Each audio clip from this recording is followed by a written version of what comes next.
दोस्तों, पार्लियामेंट देश का संसद, जहां पर हम we the people of India, हमारे में से कुछ चुनिंदा लोगों को वहां पर हम पब्लिक के लिए कुछ अच्छा डिसीजन ले और उन पर चर्चा करें, इसलिए हम सदन में भेजते हैं। लेकिन उसी पार्लियामेंट में जो लोगों की प्रॉब्लम्स है, जो समस्याएं हैं, उन पर चर्चा ना होके किसी दूसरे विषय पर ही स्पेशल डिस्कशन, वो भी 8-8 घंटे की चर्चा रखी गई हो, तो फिर हमारे इतने बड़े डेमोक्रेसी कहलाने वाले देश में लोकतंत्र का क्या मतलब रह गया भाई। अब देखो दोस्तों, अभी चल रहे विंटर सेशन में हमें कुछ ऐसा ही देखने को मिला। हमारा जो राष्ट्रगीत है वंदे मातरम, जो 1875 में बंकिम चंद्र चट्टोपाध्याय जी ने लिखा था, उस गीत को 150 साल पूरे हो गए हैं। आजादी के टाइम पर ब्रिटिशर्स के खिलाफ लड़ने के लिए इसे बहुत गाया गया। दोस्तों, पर्सनली मैं यह कहता हूँ कि इस गाने में ऐसी वाइब है, मतलब कोई भी इस गीत को सुनने के बाद देश के लिए अपने प्राण त्यागने के लिए खुशी खुशी तैयार हो जाएगा। इसी उपलक्ष्य में हमारे राष्ट्रगीत पर पार्लियामेंट में 8 घंटों का स्पेशल डिस्कशन रखा गया। इसलिए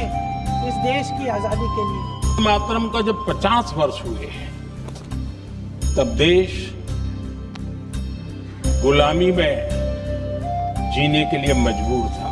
दोस्तों, मैं ये नहीं कहता कि इस राष्ट्रगीत की चर्चा ना हो, इसकी कोई बात भी ना करे, लेकिन मेरा एक छोटा सा सवाल है कि इतने अच्छे राष्ट्रगीत को लेकर रूलिंग पार्टी और ऑपोजिशन पार्टी पॉलिटिक्स क्यों खेल रही है भाई? क्यों पार्लियामेंट में इस राष्ट्रगीत की गरिमा को ध्यान में रखते हुए ये सभी नेता लोग पब्लिक के प्रॉब्लम्स को, उनकी समस्याओं को क्यों नहीं डिस्कस कर रहे हैं?